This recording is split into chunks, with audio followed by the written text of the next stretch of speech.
even you could still want to play basketball. Like, for instance, I'm sure Damian Lillard and CJ McCollum wanted to play at Duke or Kansas. Yeah. They had to evolve with the market and their demand. They still fulfilled their dream of hooping and playing basketball, but they had to go about it a different way. And put in that work, yeah. And now you see those. Oh my gosh!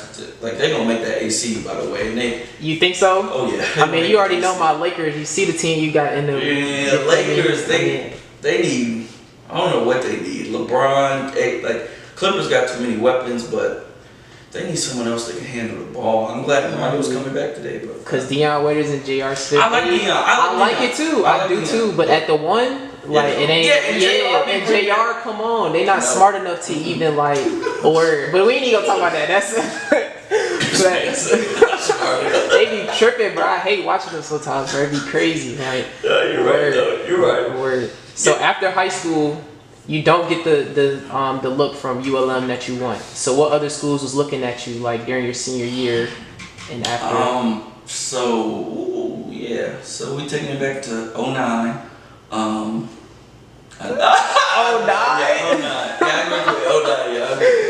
Yo. So I had you still the bridge though.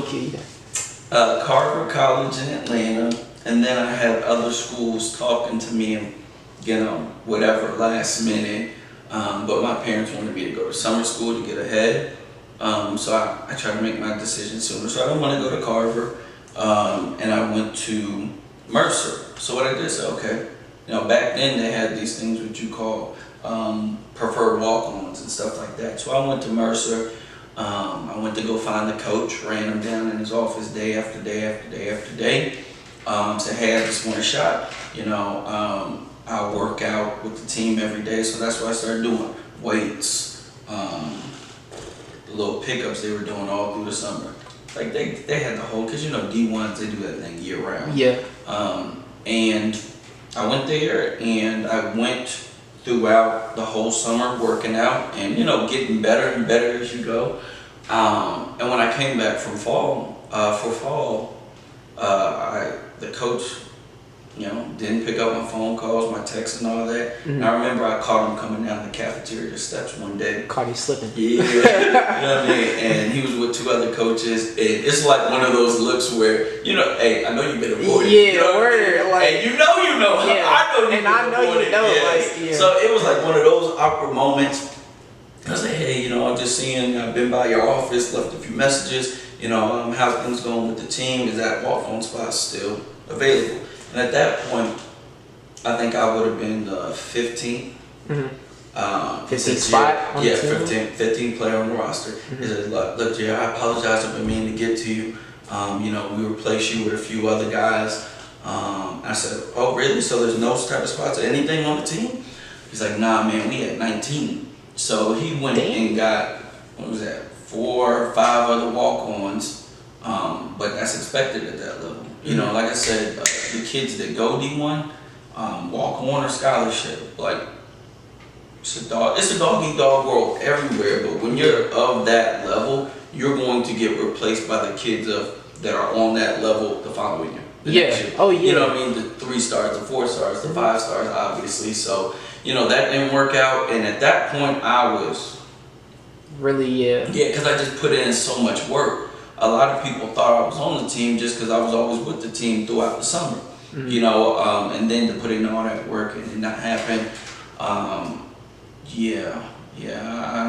don't remember, but I probably cried, after it get like that. I think I ran off real quick so nobody could see me. It was I was so embarrassed, but that was probably my funnest, most fun year at school. I didn't play, I was just a student, and it was fun, but then after that I was like, I gotta get it. Reality check, yeah. I gotta get it back. So then I went to a D2 in South Carolina, and that didn't work out either. I kept getting hurt. What injuries did you have? First one was something that sounds simple, but it was probably the worst one. I had a bruised heel, like on a foot. Yeah. And I had a bruised heel, and I couldn't even walk. I was actually on crutches and stuff like that. And I was probably out from a bruised heel on the foot for like the first 2 months.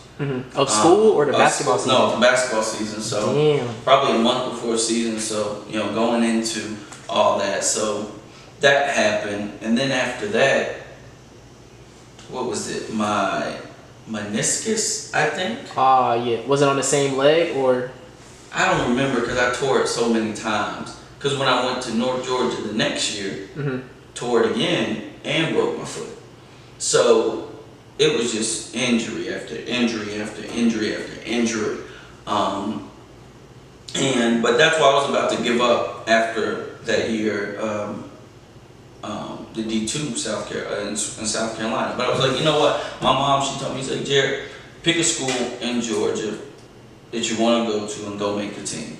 And I was like, I'm sick of doing this. Like, you know what I mean? I'm just I'm sick of always having a point to prove. So I tried it though. I picked University of North Georgia, got in contact with the coaches, made the team, but like I said, that went south. Broken foot going in and torn meniscus. It's so bad. I went there for summer as well. And I'm a good friend, Coach Pat, he was one of the first people I interviewed on my podcast, talked to me. He's a coach at App State in North Carolina. Me and him, you know, going back and forth all the time. But it got so bad, people did not know my name at North Georgia. They called me Boot, because I was always in a boot. You know, those big boots. The big motherfuckers. Yeah, the big boots. And he came up with the name, Boo, Boo, Boo, Boo. And then literally, everybody started calling me Boo. So imagine how I'm feeling. Yeah, you can't play. Got the boot on. Third school in 3 years. It's not working out anywhere. Like, I'm just... And how old are you at this point? 20. I'm 20 at this point. And it's crazy, like, as a 20-year-old, you kind of thinking it's over. Yeah. Because, like, a lot of people be thinking it's over at that age. Yeah. Like, that's crazy. And my body had just, like, for some reason deteriorated, and I just couldn't...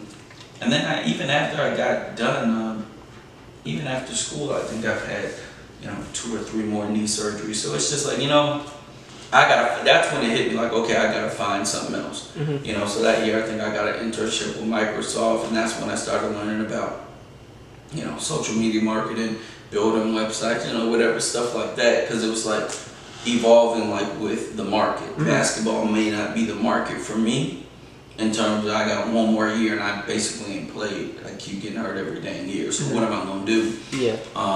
And that's where I started playing around with, kind of like the internet marketing and building websites and a lot of stuff. So when you got your internship, was this your senior year at North Georgia? Yep, when you senior did this? year in North Georgia. So you're doing that at North Georgia, and then you graduate. Yeah. Were you still doing an internship after No, that? it ended after 1 year, but because I transferred so much, my credits were like so far behind. So I actually had to take summer school that summer, and I think I actually graduated on my birthday, July 31st.